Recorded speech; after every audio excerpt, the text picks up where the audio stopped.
अस्सलाम वालेकुम, मैं हूँ लीना इलियास और प्रोग्राम का नाम है ब्रेकफास्ट विद सज्जाद मीर। आपको खुशामदीद कहते हैं। अस्सलाम वालेकुम मीर साहब, कैसे हैं आप? कैसी हैं आप? ठीक हैं? मैं बिल्कुल ठीक ठाक। आप बताएं कैसे बेशुमार हैं? खबरें हैं, कुछ तशवीशनाक भी आती हैं। बच्चों का अगवा खासतौर पर बिल्कुल यहाँ सही ऐसा बात है, अभी मौजूद हम बन बात गया भी है यही कर रहे थे। कि ये इंतहा पसंदी बिल्कुल समझ नहीं आता कि क्या है, क्या हो बिल्कुल रहा है। ऐसा। डर खबरों की तरफ चलते चलिए हैं। अपने पहला जो सेगमेंट है नाज़रीन से शामिल करते हैं, जिसका नाम है हेडलाइंस।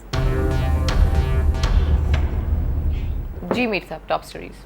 सबसे दो तीन खबरें अहम हैं जो कि बैनुल-अक़वामी सतह पर जिसको देखा जाना चाहिए। एक तो हमारे यहाँ डिप्लोमेट्स की कॉन्फ्रेंस हुई, हमारे सफ़ीरों की इस्लामाबाद में हुई, जिसमें वज़ीर आज़म ने ख़िताब किया है और तवक्को थी कि वो ख़िताब करेंगे। ख़ास तौर पर कश्मीर का मसला इस वक्त ख़ास तौर पर हम हाईलाइट करना चाहते हैं, वो उठाया गया और उसमें उन्होंने दुरुस्त बात की कि हमारे सफ़ीर दुनिया को बताएं कि ये भारत का अंदरूनी मामला नहीं है, बिल्कुल ऐसा है। ये बैनुल-अक़वामी मसला है और कश्मीर हमारी खारजा पॉलिसी का बुनियादी सतून है। ये भी अच्छी तरह समझ लें। हर ज़माने में कोई बात को किस तरह बयान किया जाता है, लेकिन अब अच्छी तरह समझ लें कि हमारे खारजा पॉलिसी का बुनियादी सतून जो है कश्मीर है। हम अपने ताल्लुकात को डिफ़ाइन करेंगे मुल्कों के साथ कश्मीर के रेफरेंस से। हमने चेंज कर ली थी ना प्रायोरिटीज़। हम कभी तजारत के हवाले से करते थे, कभी किसी और हवाले से राज करते थे और कभी हम किसी को खुश करने के लिए सुपर पावर को कहते थे उससे ताल्लुकात बताएं।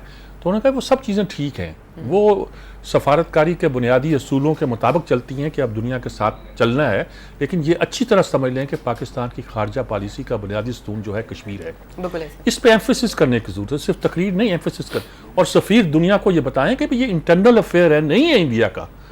ये एक मुतनाज़ मसला है यूएनओ की करारदादों के मुताबिक और कश्मीरी अवाम की मर्जी के मुताबिक तय करना चाहिए। हम नहीं ये कहते कि कश्मीर पाकिस्तान का हिस्सा है, हम ये नहीं कहते कि हमें दे दो और खुद निकल, हम कहते हैं वो प्लेबिसिट करा लो वहाँ, यार पूछ लो उन लोगों से।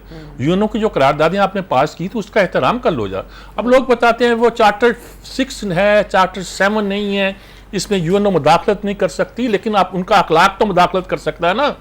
अखलाकी तौर पर वो कमिटेड हैं कि ये एक डिस्प्यूटेड इलाका है, तो कम से कम उस पर तो गुफ्तगू कर सकते हैं। अगर उनकी सियासत बदल गई है, आर्मी मजाज बदल गया है, आर्मी ग्रुप बंदी बदल गई है, तो इसका यह मतलब तो नहीं है कि इंसानों को भेड़ बकरियों की तरह उस तरह हाँक दिया जाए और कहा जाएगा अब हमारा इससे कोई ताल्लुक नहीं है, ये कल के फ्रीडम फाइटर जो है आज के दहशतगर्द बन गए हैं। इस तरह तो नहीं दुनिया चल सकती। अगर इस तरह दुनिया चलेगी तो दुनिया नहीं चलेगी। मैं साफ लफ्ज़ों में कहता हूँ, ये तो क़यामत की निशानियों से ज़्यादा बड़ी बात है जो आप करना चाह रहे हैं। जी, उन्होंने कहा यह बात ज़रूर है कि हम अपनी सरजमीन किसी दहशतगर्दी के लिए इस्तेमाल नहीं होने देंगे। तो खासा उन्होंने इस पर ज़ोरदार बात दिया और कहा कि सब पासपोर्ट का एहतराम कराना आपका फ़र्ज़ बनता है। सफ़ीरों को यह भैया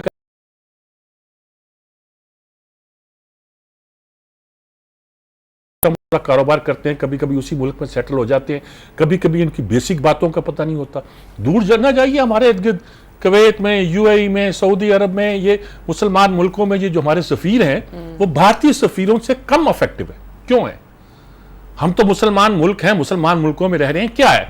कहेंगे जी हमारे मुल्क का रेपुटेशन। क्यों रेपुटेशन बनी हुई है?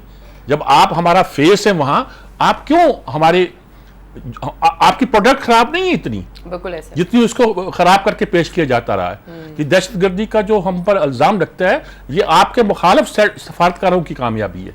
तो उसको कुछ करना चाहिए, देखना चाहिए। बहर एक तरफ ये है, दूसरी तरफ सार्क की वो एक कमेटी का जो इजलास हुआ है, राजनाथ जो उनके वजीर दाखिला हैं, होम मिनिस्टर कहते हैं जिसको, वो पाकिस्तान आए हुए हैं और बेचारों के साथ अजीब है कि इंडिया में भी उनके खिलाफ मुजाहरे हो रहे हैं कि क्या करने गए हैं।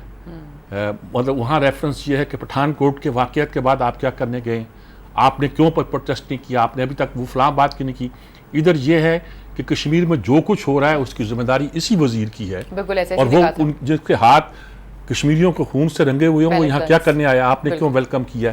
रैलियाँ मुजाहरे सब हुए, लेकिन गालिबन हुकूमत ने जो वो पोस्टर या वो बैनर्स थे जो लगे हुए थे उनकी मुखालफत में, वो उतरवा लिए थे, रातों रात उसको गायब किया था।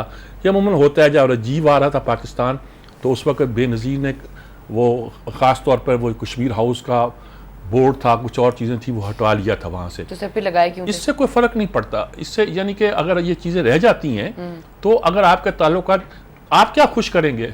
आप कहना चाहते हैं कश्मीर हमारा इशू नहीं है? हाँ, आप क्या कहना चाहते हैं? बहरहाल उनके एहतजाज के बावजूद भी ये वो 2 रोज़ यहाँ रहेंगे और इस पर ख़ास तौर पर हाफिज़ सईद, अमीर हमज़ा, इब्साम अलाई, इन्हीं लोगों का एहतजाज सामने आया। कुछ और एहतजाज बहुत सारे सामने नहीं आए।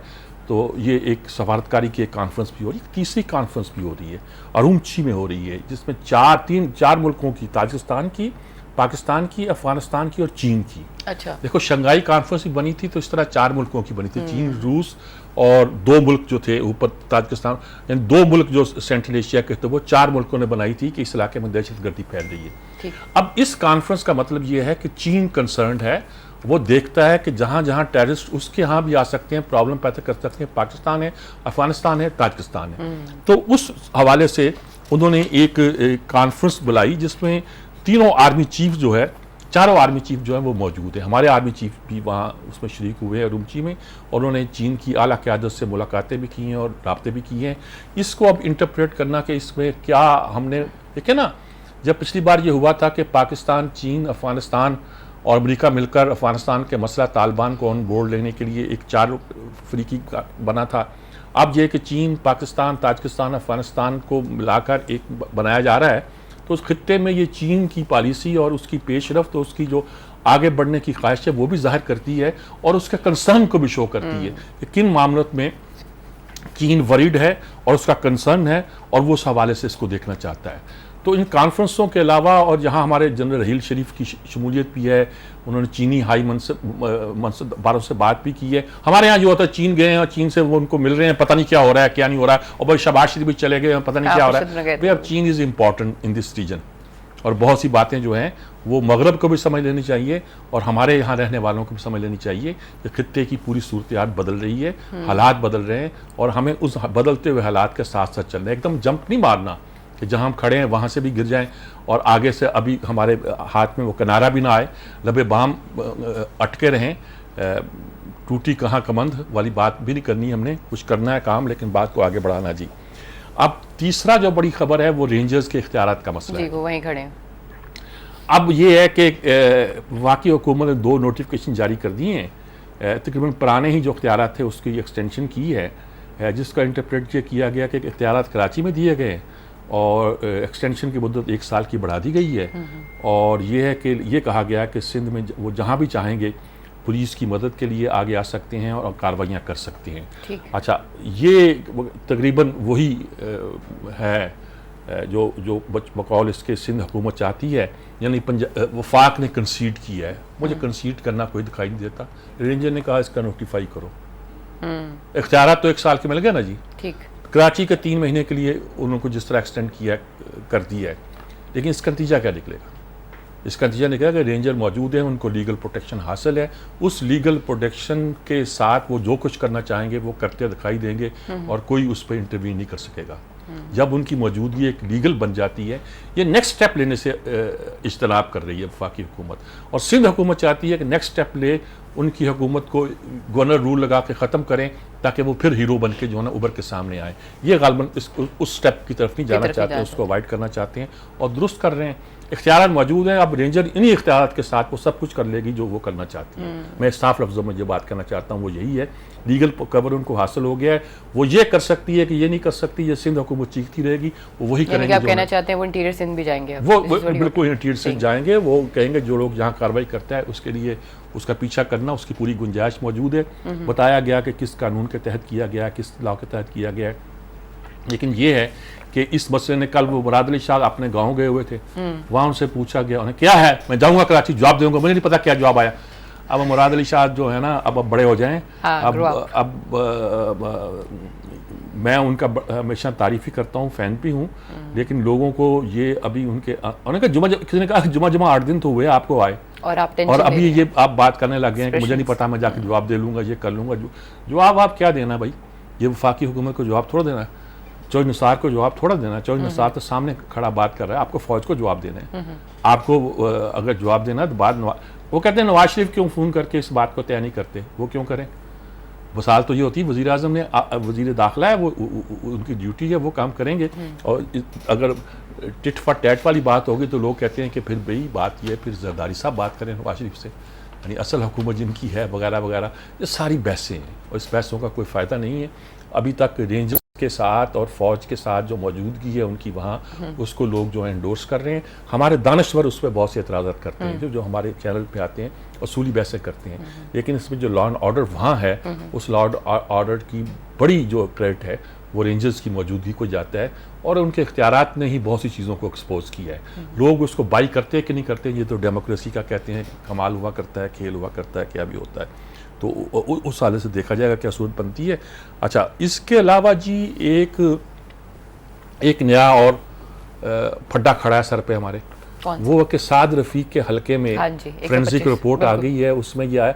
अच्छा, मैं तो शुरू से इसलिए नहीं कि ये तहरीक इंसाफ का मौक़िफ़ या किसका मौक़िफ़ है, मैं शुरू में इस कानूनी जो हिकमत अमली है कि जी 2 लाख वोट थे, 2 लाख वोट में से 40,000 की तस्दीक हुई, बाकी की तस्दीक नहीं हुई। बाकी जो स्याही ख़राब थी कि क्या था, फैसला तो ये हो गया कि धांधली तो उन्होंने नहीं की है, लेकिन ये है कि ये चूंकि बदनमानी हुई है, एक तरह की बेज़ाब्तगी हुई है, बदनमानी तो बेज़ाब्तगी हुई है, और वो इसलिए इस इलेक्शन को मनसूख किया जाता है। अच्छा, जो उम्मीदवार डी सीट होता है वो कहता है कि मेरा क्या कसूर है, अगर आपके इलेक्शन कमीशन ने गड़बड़ की है तो मुझे क्यों डी सीट कहते हैं, जैसे साद रफ़ीक ने सुप्रीम कोर्ट में स्टैंड लिया, वो कहते हैं जी कि नहीं, ये इसको मैंडेट को अरसर नौ लेना चाहिए कि क्या बनता है क्या नहीं बनता है। अच्छा, अब ये माजी में यही होता रहा है, ये चलता रहा है। कुछ ये करते हैं कि वोट गिनते हैं कि जितने वोट जो है वो नहीं पूरे हुए का, यानी कि तस्दीक नहीं हो सकी, अगर वो वोट डाल भी दिए जाए मुखालिफ उम्मीदवार पर तो जीत जाएंगे, तो फिर वो नहीं करेंगे वाली सूरत होती है। अब इसमें सुप्रीम कोर्ट क्या स्टैंड लेता है, कैसे लेता है, लगता तो यही है कि ये डी सीट होंगे, साद रफ़ीक अगर केस आगे चलता गया, और डी सीट होंगे क्योंकि स्टे पर ठहरे हुए हैं, डी सीट होंगे, पहले छोटे कोर्ट से हो चुके हैं, अगर ऐसा हुआ तो यह पहला केस है जो सुप्रीम कोर्ट में गया, पहले तो कोई दूसरे गए नहीं, इलेक्शन उन्होंने फेस किया। अगर डी सीट हुए तो इलेक्शन होगा, और इलेक्शन फिर बड़ा कांटे का जोरदार होगा, और फिर डिस्टेबलाइजेशन होगी, और लोग कहते हैं अगर लाहौर की सीट वो जीत गई पीटीआई तो बड़ा धचका होगा नून को, और अगर वो ना जीती वगैरह वगैरह सारी। लेकिन इसमें पूरे ये जो पूरा एरिया है, ये पिछले दिनों कंटोनमेंट बोर्ड के जब इलेक्शंस हुए थे तो यहाँ पे मेजॉरिटी जो थी वो नून लीग की आई थी, तो वो इट्स लाइक यू नो वो नून लीग की मेजॉरिटी आई थी, और साद रफ़ीक भी बहुत खुश भी थे। बिल्कुल एग्जैक्टली। मेरा ख्याल में ये सारी चीज़ें, इनका भी ये जितना ये लड़ाइयाँ जो इतनी लड़ी हैं, इसका जमहूरियत को कितना फ़ायदा पहुंचा, ये तो है कि अंदर बैठ के आपने कानून साजी की, आपने बंदोबस्त किए, ये कि नहीं किए, ये देखना चाहिए। दूसरा केस चल पड़ा है उधर नवाज शरीफ के खिलाफ और सबके खिलाफ, वो केस नहीं इलेक्शन कमीशन के पास कि वो जनाब इनको डी सीट करें, इनके जो असासे गैर मुल्कों में हैं, ये ऑफशोर कंपनियां, ये ठीक हैं गलत हैं, ये बात की बात है, लेकिन ये इन्होंने जाहिर नहीं किए, और जब आप जाहिर नहीं करें तो आप अमीन नहीं रहते, सादको अमीन नहीं रहते, और जब आप सादको अमीन नहीं रहते तो आप असल में देखिए ना, कानून तो ये अजीब व गरीब हमारे यहाँ रहा है। आज एक बंदे को एक नाअहल करार दे दिया, इन्हीं इलेक्शन में हुआ है, अगले दिन वो अहल हो गया, सादको अमीन हो गया, और दूसरी अदालत ने उसका कुछ और इंटरप्रिटेशन कर दी, उसने कुछ और कर दी। तो हमारे यहाँ कुछ चीज़ें हैं जिसको अभी सेटल होना है और हो जानी चाहिए, मेरे ख्याल में कन्फ्यूजन ख़त्म हो जानी चाहिए, और लोग ठीक तरीके से आगे चले। अब अदालतें भी बड़ी गर्म है, हमारी लाहौर हाई कोर्ट तो बहुत, चीफ जस्टिस साहब तो है, उन्होंने कुछ 10 अहलकार जो हैं वो मुअत्तल कर दिए हैं, कुछ और भी हटा दिए गए हैं, जिनमें से डिप्टी रजिस्ट्रार भी एक है, 3 असिस्टेंट रजिस्ट्रार हैं, तो वो यानी कि ततहीर में लगे हुए हैं। कुछ लोगों को कहा कि इनको अंडर वॉच रखा जाए, इनकी निगरानी की जाती रहे कि ये बदयांती तो नहीं करते। देखें, अदालतें भी बात कर रही हैं, बोल रही हैं, वो सुप्रीम कोर्ट कह रहा है कि बच्चों का अगवा का हुकूमत को पता कि नहीं हो रही, ये नहीं हो रही, फलां नहीं हो रही, बिल्कुल ठीक कह रही है, लेकिन ये कि अदालती निज़ाम जो निचली सतह तक पहुँचता है उसमें बड़ी खराबियाँ मौजूद हैं, और अदालतों को पता है, आला को पता है, खुद भी कहते हैं, तो खुद भी कहते हैं चीफ जस्टिस आता है, इस पे कैसे हाथ पड़ेगा, कैसे पड़ेगा, क्यों ज़रूरी है, ये भी एक पूरी कहानी है जिसको खैर आगे होना चाहिए और करना चाहिए थी। और इमरान खान चलने वाले हैं वहाँ से, आज क्या तारीख है, आज तो 4 है, तो अभी 5-6 परसों तो चलेंगे, तहरुल कादरी करेंगे अपना, उसके अगले दिन उन्होंने क्या पेशावर से, लेकिन तीसरा मरहला जो है वो लाहौर पे वो अटैक करेंगे, और फिर देखेंगे क्या बनता है, क्या नहीं सूरत बनती है। कल उनकी यहाँ एक अनप्लेजेंट सा वाक़या हुआ, वो भी इमरान का स्टाइल है। एक खातून कोई शायद कोई टीचर थी या क्या थी, वो उन्होंने कोशिश की अपनी बात कहने की, जलसे में बात नहीं सुनी, वो स्टेज पर चढ़ी, उसको रोका लोगों ने, फिर उसने इमरान को हाथ पकड़ के तो वो खुद भी गवर्नमेंट सर्वेंट है, वो खातून जो है एजुकेशन डिपार्टमेंट में, कोशिश करने की ज्यादती हो रही थी उनके साथ, क्या तो इमरान ने झटक दिया। अच्छा, इमरान ने तो कुछ किया होगा, झटक दिया, तो वो उसके बाद वो सारी वीडियो जो थी वो आखिर वो कुछ बोलने लगी तो इमरान को ख्याल आया मीडिया मौजूद है, तो वो आप कह रहे हैं सिर्फ उसको कह रहे थे कि खामोशों में बात सुनता हूं। हाँ, नहीं, उसको कह रहे थे बोलो नहीं। आज खबरों में ये आया कि जनाब इमरान ने हदायत कर दी है, लेकिन जो विजुअल सा आया वो इम्पैक्ट नेगेटिव था। आज खबरों में है कि इमरान ने हदायत की है कि इसकी बात सुनो, क्या कह रही है क्या नहीं करो। उसने भी सारे मरहले पार करके वहाँ पहुँची और सारा ये। अब ये भी कहा जा सकता है कि इस तरह नहीं करना चाहिए कारकुनों को। ये भी कहा जा सकता है कि वो कारकुन जो हैं या दूसरा कहा जब दूसरे लोग जो हैं जिन पर ज़्यादतियाँ होती हैं वो इस मरहले पे पहुंच गए हैं कि उनको रास्ता नहीं मिलता। लेकिन इमरान को इस मौके पर स्टेज पे कम से कम एक पॉलिटिशियन का अंदाज़ इख्तियार करना चाहिए था। ये हमारे हालांकि इतने पॉलिटिशियन नहीं है पंजाब वाले जो शहबाज शरीफ वगैरह है, ये होते तो ये और तरह का ड्रामा लगाते। So he's a star, to be very honest. Let me say this. तो मेरे ख्याल में इमरान थोड़ा सा इन मामले में थोड़ा सा सीक्रेट अच्छा है। सही है। ये नहीं कह सकता मैं कि जी वो अवाम दुश्मन है या वो किसी की बात नहीं सुनता, लेकिन ये जो सारी कार्रवाई हुई है ये कोई अच्छा प्लेजेंट तासुर पैदा नहीं करती थी। टीम हमारी जी कल नया हीरो बन गया है, फाइनली सुहेल खान आ गया, उसने 5 विकेटें ले ली हैं। आमर ने और राहत ने 2-2 ली हैं, एक यासर हमारा शाह है उसने ली है। ये भी एक अच्छी खबर आज खुशगवार सी से आनी चाहिए। ये क्या है, डोरेमोर क्या है? सर वो एक कार्टून्स हैं बच्चों के, डोरेमोन। हाँ। वो कह रहे हैं कि वो जो पंजाब असेंबली में पेश हुआ है जिसमें उन्होंने कहा कि ये जो इनकी लैंग्वेज है वो अखलाकियात नहीं होती और बच्चों को कुछ गलत चीजें सीख रहे हैं, तो इनके टाइम मखसूस आप कर में रहे ये हैं। हिम्मत नहीं है कि आप उनको उर्दू में डब करें, हिंदी की डब की हुई चीजें दिखाते हैं, बिल्कुल सही यहाँ तो कार्टून बनाएं, जैसे कि ईरान वालों ने किया था। उन्होंने जोहरा और दारा नाम के साथ 2 कार्टून बनाए थे। वो क्या होती है, बारबी जो डॉल होती है, हाँ, जो मगरब वाला बनाते हैं। उन्होंने कहा ये तो एक वाइट गर्ल की सुप्रेमेसी को ज़ाहिर करता है। उन्होंने एक ईरानी मॉडल बनाया, हजाब दूसरी चीज़ें वो दिखा के बनाया। आप भी बना लें, नहीं बना सकते तो कम से कम इनको डब ही कर लें। वो हिंदी ज़ुबान में डब करते हैं कि बच्चे ये ज़ुबान बोलते हैं, और भाई आपको नज़र नहीं आ रहा कि आपके चैनल्स पर जो ज़बान वहाँ से इंपोर्ट होके आ रही है। मेरा ये मानना है, ये उर्दू में कब इस्तेमाल होता था? एग्जैक्टली। ये स्लैंग तो कभी इस्तेमाल नहीं हुआ था, मेरा ये मानना है। अच्छा, अब इस तरह के जब आएंगे तो मैं तो इसका कोई मुखालफ नहीं हूँ कि ज़बान ख़राब ना हो। ज़बान ख़राब ना हो का मतलब ये कि ज़बान में कोई इन्फिल्ट्रेशन ना हो। हम तो पंजाबी अल्फाज भी शामिल होते हैं, खुश होते हैं।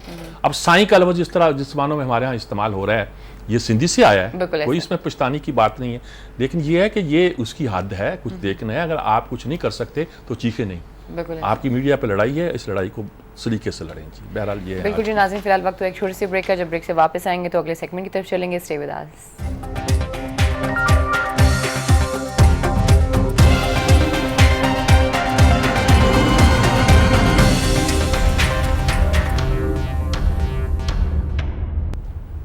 वेलकम बैक नाज़रीन, एक दफ़ा फिर आपको खुशामदीद कहते हैं और अपना अगला सेगमेंट शामिल करते हैं जिसका नाम है इनसाइड।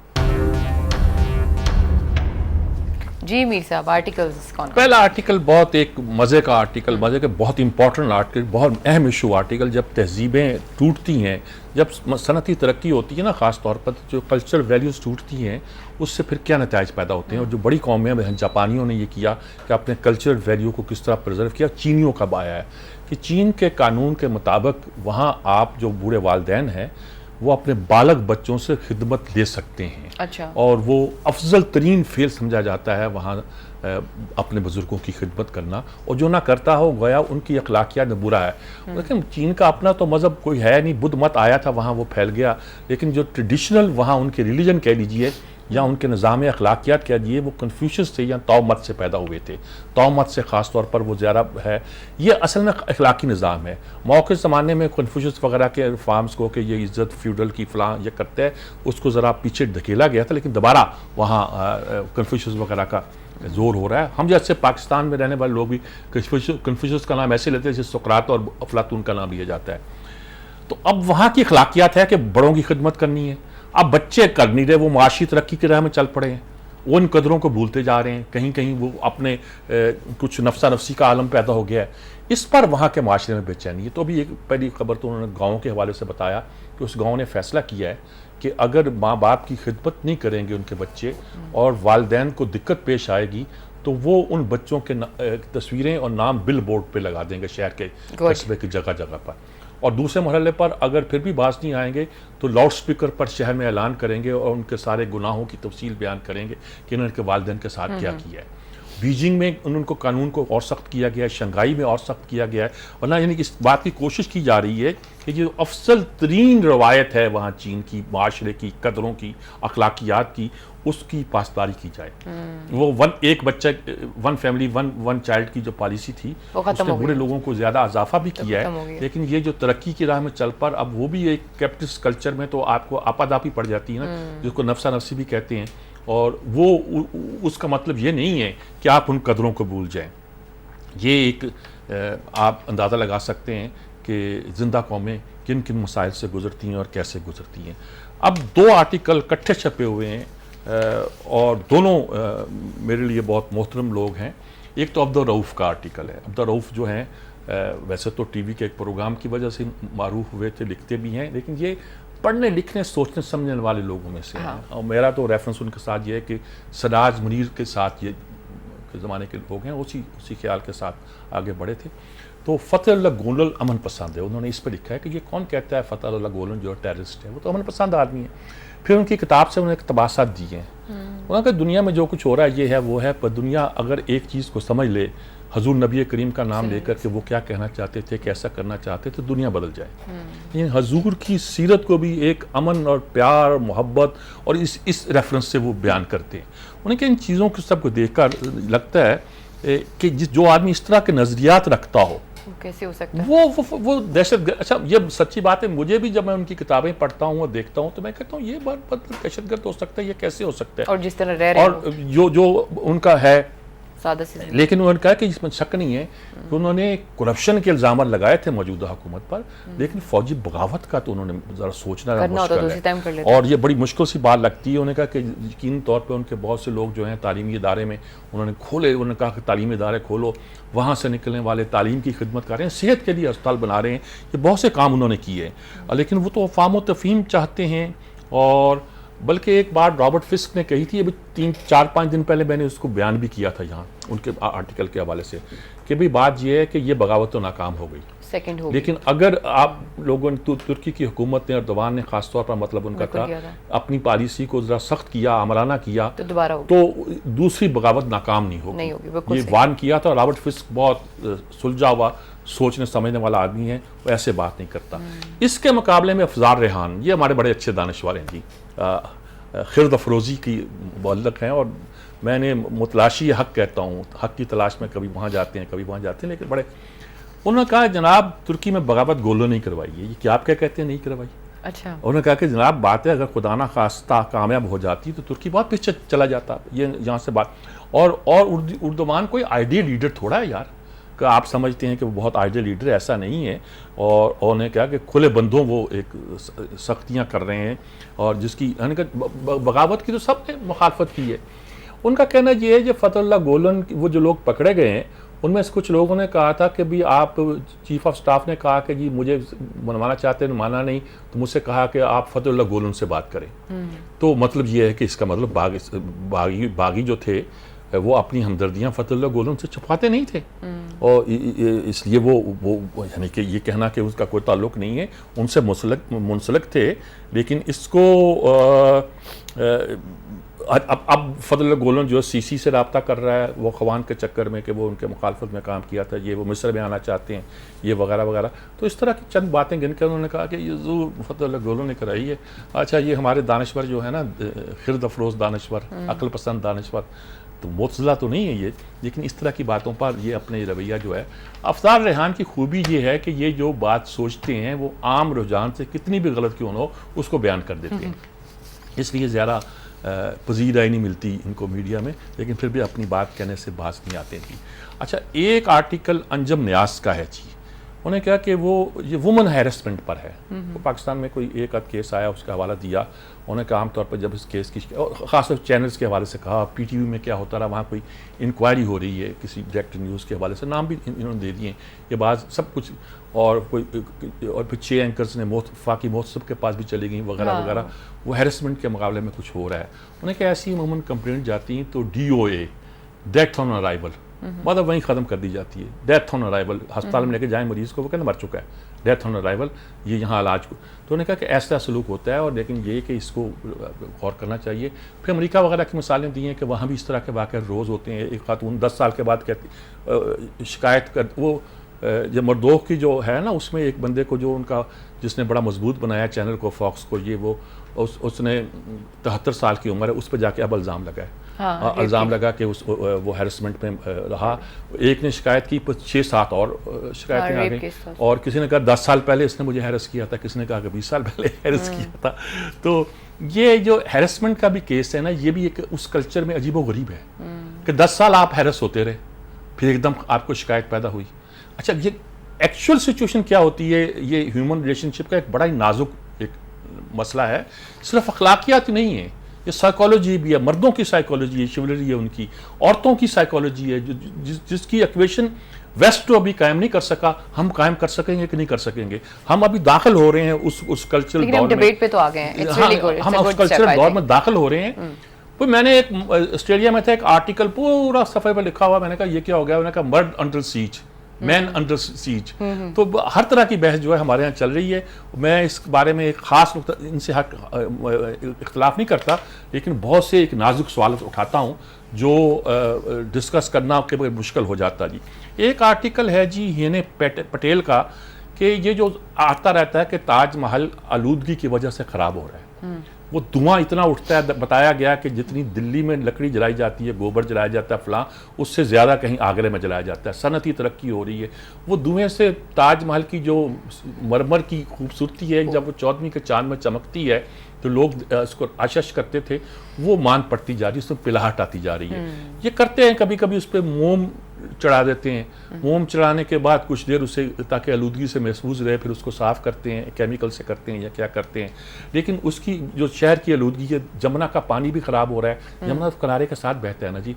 वैसे ताजमहल जिसने देखा वो भी, जिसने नहीं देखा वो भी ख्वाब देख रहा है, देखने के जिसने देख लिया उसने कहा यार ये होता है। सच्ची बात है, जब हमने देख लिया है, वहाँ देखा तो यही लगा था हमें खास। सही, मैं ख्वाब देख रही हूँ, पर ऐसे ही हमें कुछ तो नहीं, वो उसके बारे में हमारे एक वो जो संगे मरमर का बहुत बड़े हमारे थे जहरी साहब, चनावला जहरी, नहीं क्या नाम था जहरी साहब का, उन्होंने कहा था कि भाई अगर मुझे आप पैसे दें तो मैं इससे ज़्यादा खूबसूरत आपको ताजमहल बना के दे सकता हूँ। इसका तो पत्थर ही नंबर 2 है, तारीख तो नहीं ना ला सकते। मेरे पास जो पत्थर है, तो मैंने कहा कि वो आप बना तो देंगे, लेकिन अगर उसमें अंदर मुमताज़ महल नहीं होगी तो वो ताजमहल नहीं होगा। बिल्कुल सर, वेरी मच राइट। तो ये एक दूसरी बात होती है।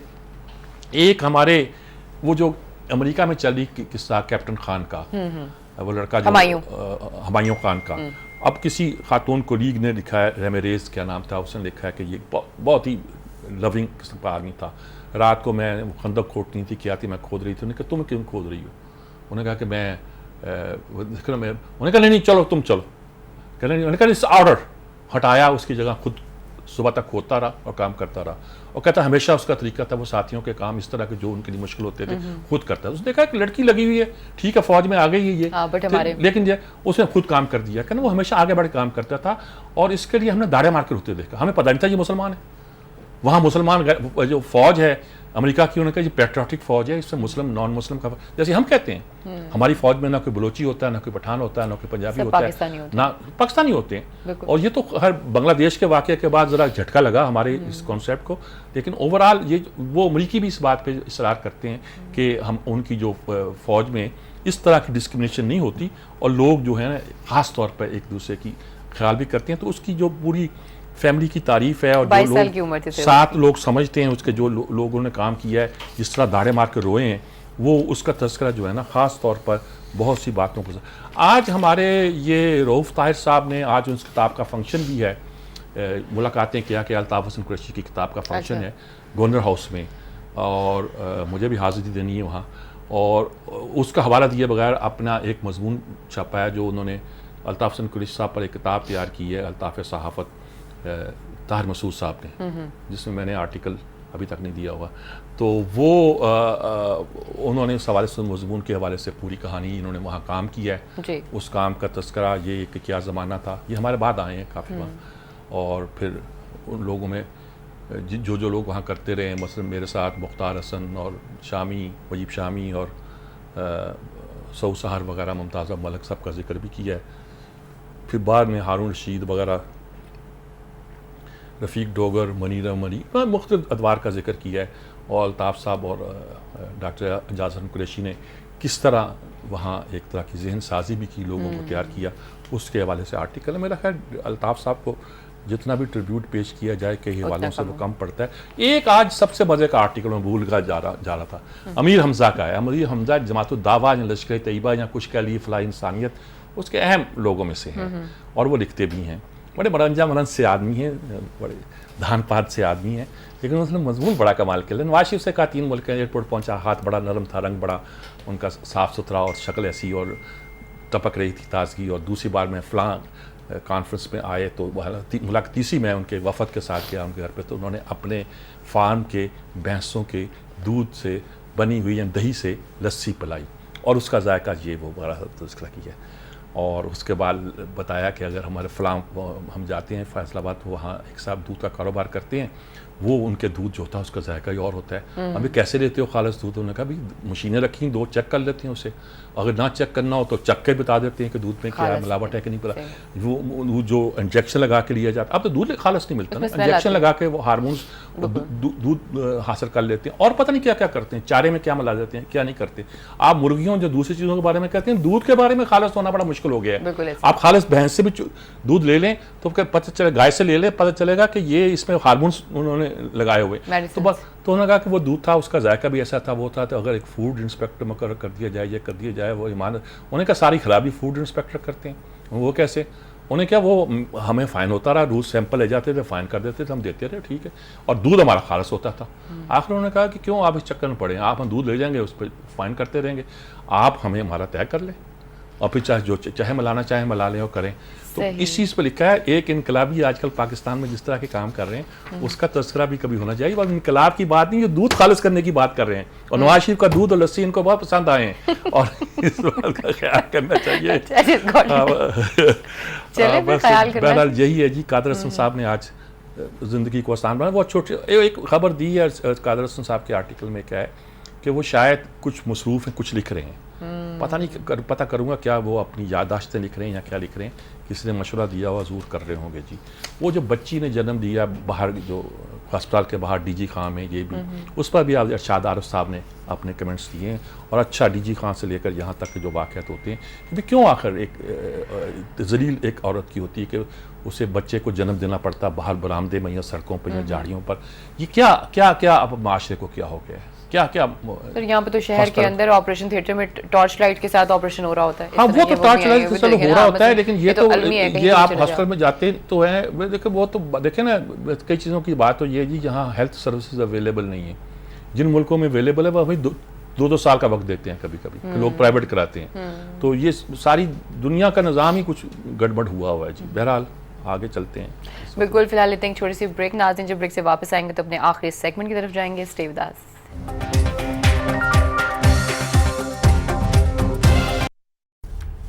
वेलकम बैक नाज़रीन, फिर आपको खुशामदीद कहते हैं और अपना आखिरी सेगमेंट शामिल करते हैं जिसका नाम है इनपुट। और टेलीफोन लाइन पर हमारे साथ मौजूद हैं जनरल रिटायर्ड अब्दुल क़य्यूम साहब, सेनेटर हैं और नून लीग के बहुत ही सीनियर रहनुमा हैं। और आज जो हमारे साथ एनालिस्ट होंगे वो हैं जनाब आमिर ज़िया साहब, बहुत रिनाउंड एनालिस्ट हैं और यकीनन वो हमें बताएंगे कि इस वक्त कराची की क्या असल में इन्हीं मसलों पर बात करनी है। 2-3 मसले हैं जिन पर खास तौर पर गुफ्तगू करनी है। जनरल साहब अस्सलाम वालेकुम, पहले मैं आप ही से बात करना चाह रहा हूँ। 3 कॉन्फ्रेंसें मैं कहूँगा, एक तो खैर कश्मीर पर गुफ्तगू की है मियां नवाज शरीफ साहब ने, राजनाथ सार का वो जहाँ आए हुए हैं उन पर बेचारों पर उधर भी मुजाहरे हो रहे हैं, उनके खिलाफ यहाँ भी मुजाहरे हो रहे हैं, ना उधर चैन ना इधर चैन। और तीसरी ये अरुंची में कॉन्फ्रेंस हुई है जी, दहशतगर्दी के खिलाफ, जिसमें आर्मी चीफ हमारे हैं, चीन उसमें शामिल है, ताजिकिस्तान, अफगानिस्तान, पाकिस्तान। क्या नक्शा है जी कश्मीर और ख़ास तौर पर ये खित्ते में दहशतगर्दी के हवाले से क्या नज़र आता है आपको जी? देखिए, ये सब ऑब्वियसली ये एक बड़ा टेस्टिंग टाइम है और इसमें ये इवेंट बड़े इंपॉर्टेंट है।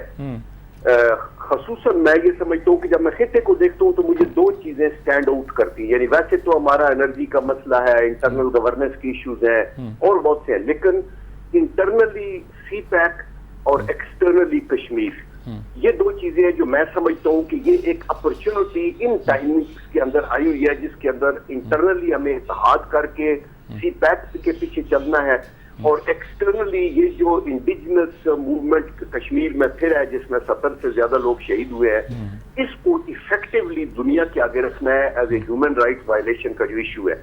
आप ये देखें कि इंडिया के अंदर कश्मीर में ना फेयर ट्रायल की तो दूर की बात है, उनको कोई एक्सेस नहीं काउंसिल को, यानी लीगल फ्री लीगल एड का भी नहीं सोच सकते।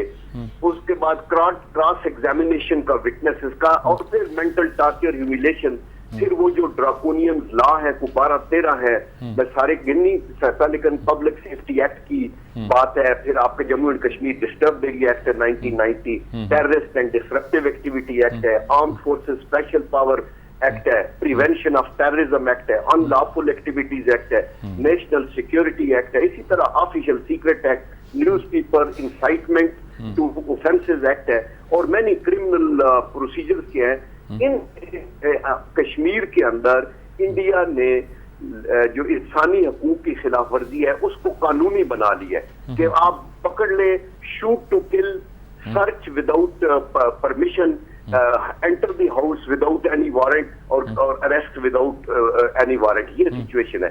इसको हाईलाइट करना पाकिस्तान में भी, पाकिस्तान से बाहर भी बड़ा जरूरी है, और ये अपने तौर पे जो सिक्योरिटी की मीटिंग हो रही है ये तो ठीक है, लेकिन हमारा मेन अभी फोकस उधर होना चाहिए। दूसरी जो खित्ते के अंदर जो अमन की हालत है, अल्लाह के करम से हमने इस बैल को भी नकेल तो डाल ली है, लेकिन बहुत कुछ करना बाकी है। इसलिए चीफ आर्मी स्टाफ ने ये मीटिंग की खित्ते के हिसाब से, और हम बिल्कुल गाफिल नहीं है कि ये जरूर करनी चाहिए। तो अंडर दीज सर्कमस्टांसेस खुदा का ये करम है कि मुल्क के अंदर कोई जमूद नहीं है, मुल्क के अंदर एक खुली फिजा है जमहूरियत की, जिसके अंदर बहुत सी लूज एंड्स हैं जिनको हमें टाइट करने की जरूरत है, और जो होते रहेंगे। और उसके अंदर हमें ये चाहिए कि इस टाइम के ऊपर कराची की सिचुएशन है, बलूचिस्तान की सिचुएशन है, ट्राइबल बेल्ट का एरिया है, खुदा के करम से इन चीजों पे कंट्रोल हो रहा है। ये बेटर है आज एज कंपेयर टू 2 साल या 3 साल पहले के, और हमें उम्मीद है कि हमारे ये अटेनेबल गोल्स हैं, अगले 1-2 सालों में हम आगे चलेंगे। ठीक बात है। इसी तरह जो हमारे इंटरनल इश्यूज है, एनर्जी के, लॉ एंड ऑर्डर के, एजुकेशन, हेल्थ, अनएम्प्लॉयमेंट, टैक्स वगैरह के, ये तो है ही है, ये हर हुकूमत के लिए चैलेंज रहेंगे। तो इसलिए मैं ये समझता हूँ कि इस वक्त में हमें इत्तेहाद की जरूरत है, बेहतरीन सफारतकारी की जरूरत है, और हमारे पास पार्लियामेंट्स मौजूद हैं, अदालतें मौजूद हैं, और आप जैसे साफी मौजूद हैं। तो मैं बिल्कुल मायूस नहीं हूँ, मैं समझता हूँ कि हम एफर्ट करके अल्लाह इंशाल्लाह पाकिस्तान जी आगे बढ़ेगा, जरूर बढ़ेगा। अच्छा जी, मैं आमिर ज़िया साहब आपसे तो यही सवाल जो मैंने जनरल साहब से किए हैं, साथ में एक चीज़ को ऐड करना चाहता हूँ, स्पेशली इसलिए कि आप कराची में बैठे हुए हैं। ये जो रेंजर्स के इख्तियारात का मसला था, अब वो तय तो हो गया है, लेकिन लगता है कि खासी तलखियाँ इसके पीछे हैं, और शायद इसका मफहूम वो नहीं लिया जाएगा जो कि बाहर ज़ाहिर हो रहा है। इख्तियारात मिल गए, एक्सटेंशन मिल गई, लीगल कवर मिल गया उन्हें, और उसमें क्या कुछ करते हैं, क्या कुछ होता है, कैसे उसको लिया जाता है, ये बहुत से सवाल उठते हैं। क्या राय बनती है आपकी दोनों बातों के हवाले से? सजाद मीर साहब, बिल्कुल दुरुस्त फरमाया आपने। चले हम रेंजर्स के इख्तियारात से शुरू करें, और वो जो है मेरे ख्याल में हमारी पूरी मजमूई सियासत का एक अक्स भी है। उसमें क्या हो रहा है कि वो फैसले जो हमारे सियासतदान, हमारे मुल्क की वफाकी हुकूमत और सूबाई हुकूमत जो है वो बगैर इंतशार के, बगैर बदमज़गी के हल कर सकती है, वो हल नहीं कर पा रहे। आपने देखा कि जब रेंजर्स इख्तियारात का मामला आता है तो एक तमाशा बर्पा हो जाता है, तमाशा दिखाते हैं लोग पूरे मुल्क को और दुनिया को। सबको पता है कि जी अगर आप 3-3 महीने के लिए दे रहे हैं, और उनको पुलिसिंग पावर्स जो दी हुई हैं, जो जिसको वो चाहते हैं सूबाई हुकूमत कि पूरे सूबे में ना हो, सिर्फ कराची तक महदूद रहे, तो ये चीजें जो है आप बहुत पहले भी तय कर सकते हैं। अच्छा, इसका मैं जो मैसेज आ रहा है और जो बिल्कुल हकीकत भी है कि इसका मतलब है हमारे इदारों के दरमियान तनाव है, उनके दरमियान न सिर्फ तनाव है बल्कि बहुत ज्यादा एक अदम इत्मीनान की सूरत हाल भी है। यानी कि सूबाई हुकूमत का रेंजर्स के साथ कशीदगी है, सूबाई हुकूमत की वफाकी हुकूमत के साथ कशीदगी है, और आप जो है बहुत ही मतलब सिलेक्टिव तरीके से चाहते हैं कि जनाब सिर्फ इस मखसूस इलाके में आप इजाजत है, और सिर्फ आपको इन मखसूस लोगों के खिलाफ या इन मखसूस जराइम के खिलाफ आप सद्देबाब कर सकते हैं, बाकी आगे नहीं बढ़ सकते। यानी कि अगर आप दहशतगर्दों को पकड़ें लेकिन उनके जो पैटर्न्स है उनको हाथ ना लगाएं। अच्छा, सबको पता है कि जराइम में और दहशतगर्दी का और बदउनवानी का चोली दामन का साथ है, तो उसमें भी आप देखते हैं कि आप फ्री हैंड नहीं दे रहे। रेंजर्स के जो ऑपरेशन कर रहे हैं उसको एक भरपूर अवामी ताईद हासिल है, और अवाम का मेरे ख्याल में मुतालबा ये है कि जनाब उस दायरे कार को सिर्फ आप कराची की हद तक ना रखें, बल्कि इसको फैलाएं, पूरे सूबे में फैलाएं और मुल्क में फैलाएं। क्योंकि आज हम देखते हैं, पंजाब की हम बात सुनते हैं कि पंजाब में बच्चे अगवा हो रहे हैं, वहां पे छोटू गैंग है। हम दहशतगर्दी की बात करते हैं तो जनाब जितनी दहशतगर्दी हो रही है उसके ब्रीडिंग ग्राउंड्स जो है बहुत से वो पंजाब में है। तो आप ये नहीं कह सकते कि प्रॉब्लम स्पेसिफिकली टू कराची है या स्पेसिफिकली टू सिंध है। तो इसमें आप जो है लोगों में मजीद जो है बेचैनी और सवालिया निशान उठाते हैं। ठीक बात। सारे आप मीर साहब आप मुझसे बेहतर जानते हैं कि बड़े बड़े चैलेंजेस जैसे कयूम साहब भी फरमा रहे हैं मौजूद है हमारे पास, लेकिन एक तासुर ये जा रहा है कि हमारी हुकूमत जो है वो उस तरह से हैंड्स ऑन उनको डील नहीं कर पा रही है। ठीक है कि फौज अपना काम करी, उसमें ज़रबे लगाकर दहशतगर्दों की कमर तोड़, लेकिन उसके साथ जो बाकी चीजें होनी है वो हमें होती हुई नेशनल एक्शन प्लान की सूरत में नजर नहीं आती है। हमने बहुत ज्यादा वजन फौज पे डाला हुआ है। फौज अच्छा, इस बात को जनरल साहब से ही पूछते हैं, उनके क्या इस पर राय। जनरल साहब, क्या ये जो आमिर ज़िया साहब कह रहे हैं, क्या इस पर ये जो इल्जाम लगता है कि फौज तो कर रही है बाकी सिविल इदारे नहीं कर रहे, क्या आप क्या कहते हैं इस बारे में? जी देखिए, आमिर ज़िया साहब बात से मैं इस हद तक तो एग्री करता हूँ कि सिंध के अंदर जो रेंजर्स की रिक्वायरमेंट है वो सूबे की रेफरेंस से न देखी जाए, वो मुल्क के एक हिस्से की रेफरेंस से देखी जाए कि जहां जहां ट्रबल है वहां हमने पैरामिलिट्री फोर्स बलूचिस्तान में एफसी को लगाया हुआ है, खैबर पख्तूनख्वा के कुछ एरियाज में ट्राइबल बेल्ट में फौज लगी है, और पीछे पंजाब में प्रॉब्लम हुआ था ये छोटू गैंग वैंग का, तो आर्मी को इन्वॉल्व करना पड़ा। और तुम्हारो भी अगेन अगर कोई अल्लाह न करे ऐसी सिचुएशन आई तो रेंजर्स भी लगेंगे और आर्मी, और हमें ये नहीं देखना, हमें सिर्फ दहशतगर्दी से निजात देनी है और पूरे मुल्क में और इनडेफिनेट पीरियड के लिए जब तक सिचुएशन इंप्रूव नहीं होती ये हमें आगे चलना होगा। ये बड़ी बेहतरी है। दूसरी बात ये देखें, with the passage of time ये बातें आती रहती हैं सिविल मिलिट्री के अंदर, सिविल मिलिट्री के रिलेशन के अंदर हर दुनिया के मुल्क के अंदर मुख्तलिफ राय भी होती है और होनी चाहिए। कई दफा कई सिचुएशन के ऊपर उनका एक अपना व्यू पॉइंट होता है जो बड़ा स्ट्रांग होता है और कई दफा वो बिल्कुल ठीक भी होता है। तो सिविल हुकूमतें जो है उनको अकोमोडेट, अमेरिका जैसे मुल्क के अंदर भी उनके जो कमांडर्स हैं वो अपनी अफगान पॉलिसी इधर पॉलिसी के ऊपर वो एग्री करते नहीं करते, तो उस हद तक ठीक है। बाकी जहां तक सिविल गवर्नमेंट के वीक एरियाज का तल्लुक है ना, मैं समझता हूँ कि इसमें भी टोटल गलत ये बात नहीं है। सिविल हुकूमतों के अंदर लॉ एंड ऑर्डर की सिचुएशन, सिंध का प्रोविंस हो, ओवरऑल पाकिस्तान हो, बलूचिस्तान हो, खैबर पख्तूनख्वा हो, हमें और बहुत कुछ करना है मीर साहब। ऑनेस्ट टू गॉड हमें अपने गिरबान में देख के चलना चाहिए। मैं ये नहीं कहता कि अभी हुकूमत ओवरऑल हमारी है तो नहीं, इसको भी कंट्रोल, लेकिन आज हमें ये नहीं भूलना चाहिए कि हुकूमत एक सिर्फ मुस्लिम लीग नवाज की नहीं है, वो हुकूमत तीनों बड़ी पार्टियों की है और उनको सारों को मिलकर सर जोड़ के बैठना है। लेकिन अगर आपके थरपारकर में बच्चे मरेंगे तो लोग पाकिस्तान पे उंगली उठाते हैं कि यार वहां क्या हो रहा है बच्चे। अगर पंजाब के अंदर बच्चे जा रहे हैं तो हमारे लिए बाइस से बदनामी है, हमें सोल सर्चिंग करनी होगी, हमें देखना होगा।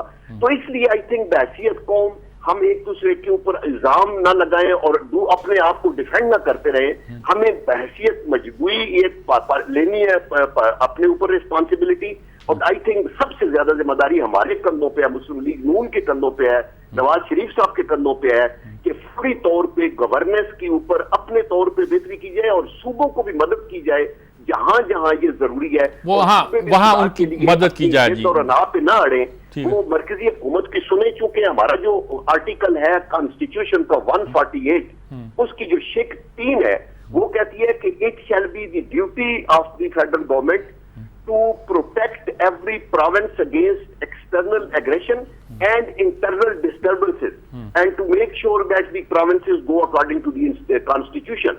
तो आपकी मरकजी हुकूमत की नेशनल सिक्योरिटी के लिहाज से पूरे पाकिस्तान की जिम्मेदारी है और वो अपने तौर पे करते हैं। तो ये बजाय इसके कि ये हम गंदा लेलन अवाम में धोए, आपस के अंदर बैठ के इंटरनली बात होके क्लियर होना चाहिए। ठीक है। अच्छा आमिर ज़िया साहब, बहुत वक्त कम है लेकिन मैं आपसे सवाल एक पूछना चाहता हूं कि हमारे यहाँ जब सारे स्टेक होल्डर इकट्ठे होते हैं, जो सिंध में थे MQM थी, पीपल्स पार्टी थी, ANP थी, तो हारमोनी पैदा होने के बजाय इंतशार पैदा होता है। अब हमारे 3 बड़ी पार्टियों के पास, पंजाब मुस्लिम लीग नून के पास है, सिंध पीपल्स पार्टी के पास है, तहरीक इंसाफ के पास खैबर पख्तूनख्वा है, लेकिन हारमोनी क्यों पैदा नहीं होती हमारे यहाँ?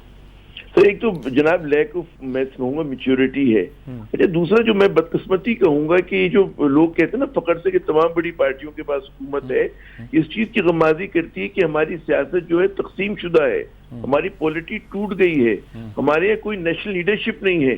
मतलब मैं तो उसको इस तरह से देखता हूँ कि ये बड़ी बदकिस्मती है कि कोई फेडरेशन की, कहते हैं मुबैना तौर पे फेडरेशन की पार्टीज है, कोई कौमी लीडर नहीं है जिसकी चारों सूबों में बड़ी फॉलोइंग हो। तो ये बड़ी खतरनाक बात है। अच्छा, 18वीं अमेंडमेंट के बाद आप देखें जिस तरह से इख्तियारात मुंतकिल किए गए हैं और मरकज को कमजोर किया गया है, ये भी चीजें, ये रुझान भी दोबारा से देखने का है कि किस तरफ से जा रहा है कि सूबों के ये यकीनन दुरुस्त बात है। 18वीं तरमीम का भी रिविजिट करने की जरूरत है, यानी बराबर दोबारा गौर करने की जरूरत है कि इसके क्या क्या इम्पैक्ट हम पर पड़े हैं, पड़ सकते हैं।